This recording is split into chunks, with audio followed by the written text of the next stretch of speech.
The Indiana Fever walked into Minnesota against the Lynx with 5 players already sidelined. Caitlin Clark, Sophie Cunningham, Chloe BBY, Sydney Colson, and Ari McDonald. Odyssey Sims limped onto the floor anyway just to give them a fighting chance. And then the referees delivered the biggest gut punch of the night. Lexie Hull takes an elbow to the face from Kayla McBride, and they call the foul on Hull. How does this keep happening? If you thought the injury crisis was bad, wait until you hear how officiating is stacking the deck against this team's playoff fight. Do you think the referees are out to get the Fever? Hit that subscribe button and let us know down in the comments below. Because this is about to get crazy. Every time a game happens in the WNBA, somebody's getting abused, somebody's getting beaten, somebody is getting hurt, and it's happening to the same team over and over again. Somebody is getting hurt every game in the WNBA, and they just fail to realize this. They fail to have any protocols on stopping the nonsense. The league needs to wake up before someone gets seriously injured. Imagine going into a game against one of the league's toughest teams with more than half your roster unavailable. That's not an exaggeration. That's exactly what Indiana faced. And if you think I'm being dramatic, let me break down this injury list for you, because it's absolutely devastating. Caitlin Clark has been sidelined with a groin injury for more than a month now. Over 40 days without your best player, the face of your franchise, the player who sells out arenas and brings eyes to the sport. She's been stuck on the sidelines watching her team fight for their playoff lives without her. Sophie Cunningham is out for the season with an MCL tear. Your enforcer, your tough player who stands up for teammates, gone. The one player who wouldn't let what happened to Lexie Hull slide is sitting at home in a knee brace. Chloe BBY is nursing a knee problem that's keeping her out indefinitely. Sydney Colson out for the season with a torn ACL. She was providing crucial guard depth, and now she's done until next year. And Ari McDonald out for the season with a right foot injury. Another guard gone when you desperately need ball handlers. That's 5 players gone. 5. Not role players either.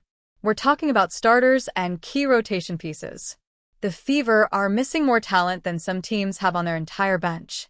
Odyssey Sims, their hardship contract sign, essentially the backup to the backup to the backup of Caitlin Clark, wasn't even close to full strength. She's dealing with her own injury issues, but with the roster so thin, she still dragged herself onto the court. When your emergency signing is playing hurt, you know things are desperate. Just reading that list of absences is exhausting. So, imagine trying to compete at the professional level with those gaps in your lineup. It's like trying to win a race with 3 flat tires. You might still move forward, but you're not going anywhere fast. The Indiana Fever's injury bug is getting into spooky territory. It seems like there's a new player every single day that's getting injured. And the worst part, nobody knows if Caitlin Clark will even be returning this season. There's been talk, there's been speculation, but no concrete timeline. The team is in limbo, waiting for their savior to return. This avalanche of injuries didn't just strip away superstar talent. It destroyed the very structure of Indiana's rotations. Their entire wing and guard depth vanished overnight, leaving players like Lexie Hull and Kelsey Mitchell carrying an impossible load. 2 nights ago, also against Minnesota, Hull was forced to play a career-high 37 minutes and poured in 23 points because there simply was no one else to fill that role. That's not a luxury performance. That's pure necessity.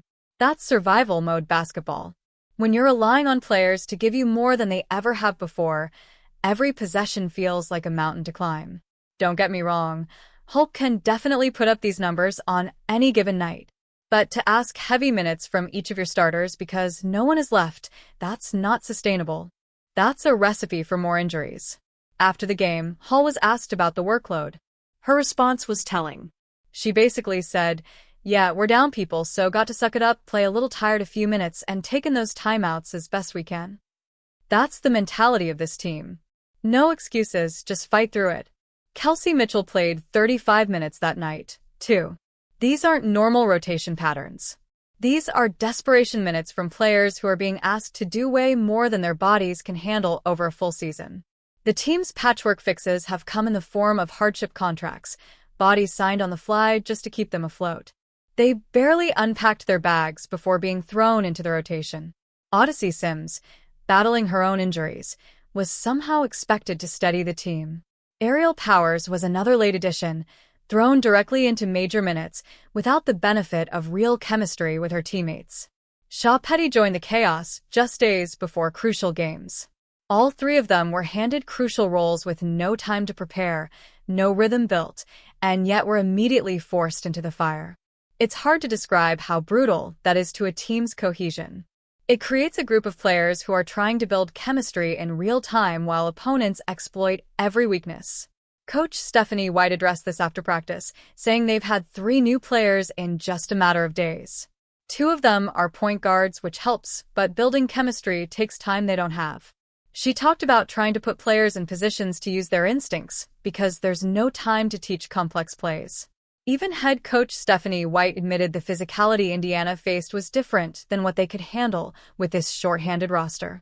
Different is really putting it gently. Every drive, every defensive stand required maximum energy from a lineup with paper-thin depth. And still, Kelsey Mitchell did everything she could to drag the Fever into contention. She scored 26 points against Minnesota, fought through traps and relentless defense, and had stretches where she looked like she might single-handedly keep the Fever alive. That's superstar-level performing. But when the rest of your offensive rhythm is stitched together with players who just signed because of injuries, there's a limit to how far one player can take you. Mitchell can't do it alone, no matter how hard she tries. At this rate, the Fever are going to end the season with a completely different team than what they started the season with. And even the players that they're bringing in on hardship or that they're signing midway through the season are now going down with injuries. It's like the injury bug is contagious. The season from hell would be an understatement for this team right now. This loss wasn't about a lack of effort. It was about survival. The Fever played with grit in the face of a nightmare scenario, refusing to fold despite being outmanned on every front. They showed heart. They showed character. They showed everything except healthy bodies. And yet, as tough as all that sounds, injuries weren't the most damaging factor of the night. The referees decided to make sure of that. What happens when even the referees become part of the problem? That's the reality Indiana had to deal with. Lexie Hull, already stretched thin, playing huge minutes, was battling on defense. When Kayla McBride swung through, Hull was doing exactly what she's supposed to do, playing tough defense, trying to create a turnover. Instead of a clean play, Paul caught a sharp elbow straight to the face. Not a glancing blow, not incidental contact, a direct elbow to the jaw that sent her crashing to the floor. She went down hard, grabbing at her face, and anyone watching assumed the call was obvious. This was textbook flagrant contact. But instead of penalizing McBride, the officials somehow turned the whistle against Hull. The same player who took the elbow was punished as if she had caused it. That decision left the arena buzzing in shock. Even the Minnesota fans knew that call was wrong. The replay made it even worse. Kayla McBride goes up, grabs the board, and Hull has her kind of wrapped trying to steal the ball. Hull's hand barely touches McBride's forehead. Like, we're talking fingertips making minimal contact. And McBride's response, she swings her elbow at shoulder height directly into Hull's face. The force of impact was so violent that Hull's legs literally folded underneath her. They're going to review it. The announcer said, "Finally, some justice, right?" Wrong. Fans and analysts alike expected a review to clear things up, but the replay process only made the situation worse. After looking at the slow motion, the officials upgraded the foul slightly, but stopped short of holding McBride fully responsible. It was as if they acknowledged something wrong happened, yet still refused to give accountability where it clearly belonged. Paul had visible contact to the face, went to the ground in obvious pain, and Indiana was the team punished in the exchange. How do you justify that? How do you watch that replay and not eject McBride, boom, right in the face? The replay shows it clear as day. Paul barely touches McBride, and McBride responds with violence. Now, I get it. You might be mad that Lexie put her hand on your forehead, but there is no reason for you to be throwing elbows to somebody's face like that. Come on. This isn't hockey. This isn't MMA. This is supposed to be basketball. Across social media, Fever fans erupted with frustration. Was this a one-off mistake? Or is it now a pattern of Indiana being treated differently by referees? Because time and time again, when a Fever player takes a hard shot, whether it's a shove, a body blow, or in this case, an elbow, the call rarely goes in their favor. It's building a perception that the league is fine, letting opponents turn up the physical targeting as long as the team in blue and red is on the receiving end. Players already dropping like flies from injuries only fuels the anger. If you're already down half your roster, the absolute last thing you can afford is the officials helping pile on. Kayla McBride ended up with 13 points after the elbow. Hit Lexie Hull with an elbow. Foul on Lexie Hull. Hit Lexie Hull with an elbow. Foul on Lexie Hull. Make it make sense. Minnesota leaned into physical play all night. That style isn't illegal by itself. Plenty of teams use physicality to their advantage. The Lynx are known for it. But the issue came when Indiana's attempts to battle back weren't given the same whistle. It's one set of rules for Minnesota, another for Indiana. Stephanie White has even hinted the game was called differently. A subtle way of pointing out that her team wasn't being treated on the same scale as their opponent. Anyone watching could see the difference. Drives by Fever guards were swallowed without fouls. But a bump on the other end immediately drew a whistle. And with every inconsistency, that simmering frustration from fans and players only got louder. This was intentional. If it wasn't intentional, okay, maybe give it the flagrant one, but this was intentional. She had malice in her heart with this one. Bad intentions. She was trying to send a message. Kayla McBride was trying to knock Lexie Hull right on her backside. And she succeeded. Knocked her clean out. Look at how Hull's legs are folded right there. That's not natural. That's what happens when your brain gets rattled and your body just gives out. This wasn't just a missed call. It symbolized something larger. To Indiana, it looked like confirmation that the system itself was tilted. That officiating bias was more than an accident. It was a barrier they had to play against every night. And yet, instead of giving into the injustice, the short-handed Fever dug in and kept fighting, leaning on unlikely heroes to keep the game alive. That's the character of this team. They don't quit. They don't make excuses. They just keep fighting. You'd expect a team missing so many key players to fold early, but that's not what Indiana did. Instead of collapsing under the weight of injuries and bad officiating, they pushed back with everything they had. Kelsey Mitchell once again carried the scoring load, putting up 26 points and answering every Minnesota run until she simply ran out of gas. She was the offensive lifeline in a game where every possession mattered. Without her shot creation, this would have turned ugly fast, but she refused to let that happen. Her ability to stay aggressive and keep attacking the rim, even when the whistles weren't on her side, set the tone for the fight that followed. The surprise came from Shea Petty, who had barely arrived in Indiana before being asked to deliver major minutes. You'd expect a hardship signing to take a back seat. But Petty dropped 16 points. Off the bench, like she had been part of the system all year. Coming in cold with no rhythm and no built-in chemistry, and still stepping into an essential offensive role showed exactly how much the Fever needed every ounce of contribution. Aaliyah Boston held down the other side of the floor. Even while being doubled, bumped, and bodied all night, she remained active defensively and refused to let the Lynx dominate the paint. Her effort on the boards was constant, giving Indiana second chances and grounding a defense that was stretched thin everywhere else. Boston didn't have to put up wild scoring numbers to make an impact. Her composure and toughness were an anchor. Everyone also noticed what Lexie Hull had done the game before. Dropping 23 points in 37 minutes might not sound like a season-defining performance, but when it comes from a player who isn't normally leaned on for that volume, it matters in a huge way. Paul's willingness to embrace a larger role in the middle of this chaos gave Indiana a chance to breathe. Add in aerial powers, another late roster addition forced into meaningful minutes after Cunningham's injury, and you begin to see how every piece was stretched beyond its normal weight just to keep this team moving. These aren't stars. These are role players being asked to be stars. And somehow they're delivering. That's why fans can't stop imagining what happens when the group finally gets Caitlin Clark back. If a short-handed roster with emergency signings can push playoff teams to the limit, what could a healthy backcourt mean? The answer feels obvious. This team could be dangerous. Right now, Indiana has slipped to 8th in the standings, holding on by a thread with every game carrying playoff-level importance. They're at 19 and 18 after the Minnesota loss.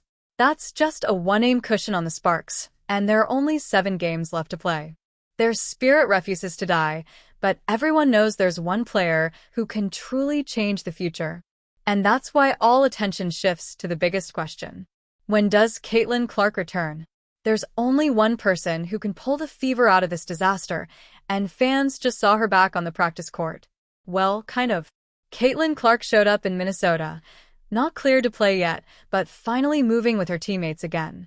That sight alone shifted the energy around this team. After weeks of watching from the sidelines, even walking into Shittown gave everyone a sense that a turning point might finally be coming. For a group battered by injuries and inconsistent play, seeing her suited up with the team again was like a lifeline. This team needs Caitlin Clark to come back in the worst way. Not only if they want to save this season, if they want to even play in mid to late September, they need her back. What we're watching right now isn't a playoff team. This is a Kelsey Mitchell, please save us team. We need 40 and 10 from Mitchell every night. 40 points, 10 assists to even have a chance. We got our best indication, yet that Caitlin Clark is on her way back toward a return for the Indiana Fever. She was seen participating in shoot-around before the Minnesota Lynx game. Now, that doesn't mean she's playing. She's still out for that game, and she hasn't returned to full practice yet, but she is back on the court with her teammates. This comes on the heels of Stephanie White saying she hopes that Clark would return to the lineup before the regular season is out, and that when you see her participating in practice, you will know she's on the way back. That's coach speak for she's close, but we're being careful. The team's struggles without Clark have been crystal clear. There's no one orchestrating the offense. No one who naturally pulls defenders and opens the floor. Kelsey Mitchell can score in bunches and Aaliyah Boston can anchor the paint, but they aren't true floor generals. When Clark is absent, every possession feels disconnected, as if pieces are moving without a clear plan. That's why the hardship signings, as solid as they've been, can only go so far. They've given energy, but they can't replace the organizing force that Clark brings. And fans know it. Every clip of Clark's shooting and warm-ups gets picked apart on social media. Every dribble in practice is slowed down, analyzed, and shared. Even the smallest details. Her footwork, her speed, her body language become headline material because people are desperate for any sign that she'll be cleared to play again. It's not just excitement, it's anxiety because everyone feels the playoff math tightening. Indiana sits barely ahead of Los Angeles, and without Clark, that gap could disappear in a week. The footage captured by beat reporters at shoot-around shows Caitlin doing some warm-up work back and forth on the court. It's been a long time since we've seen Caitlin Clark on a basketball court. Certainly a long time since we've seen Caitlin Clark play basketball. But even seeing her handle the ball and work with her teammates is an important sign of progress. What Clark offers isn't just points. She has the ability to elevate both Boston and Mitchell by creating easier opportunities, slowing the chaos, and making Indiana look like an actual playoff-level team again. No hardship signing, no patchwork lineup can do that. That is why her comeback represents more than just another injured player returning. It's the difference between this group playing postseason basketball or watching from home. The hope is rising, the fans are restless, and everyone knows what hangs in the balance. The next stretch is brutal. Seattle, Golden State, Chicago, and Los Angeles are all on the calendar. None of those games will give Indiana any breathing room, and every defeat risks them dropping out of the playoff picture entirely. That's the desperation right now. The Fever don't have time to wait around, but can one player, even Caitlin Clark, overcome everything working against this team? The Fever are stuck playing 2 battles at once. Every opponent on the schedule and the constant blows from injuries and questionable whistles. That combination doesn't just wear a team down physically, it pushes their mental toughness to the limit. You can see it in their body language after certain calls, and you can feel it in the fan frustration boiling over online. So, the question lingers, can Caitlin Clark's return be enough to lift this group past injuries and officiating bias? Can she single-handedly save a season that's hanging by a thread? Whatever happens, the fight Indiana has shown will be remembered, especially if this resilience carries them into the postseason. They've battled through more adversity than any team should have to face. They've kept competing when lesser teams would have folded. That's the mark of champions, even if the championship seems impossible right now. Do you think the referees are out to get the fever? Can this team survive until Caitlin returns? Let us know down in the comments below. Like, subscribe, and turn on all notifications so you never miss out. The next 7 games will determine everything. And you need to see how this story ends. Click the video on the screen for more fever coverage, and we will see you in the next.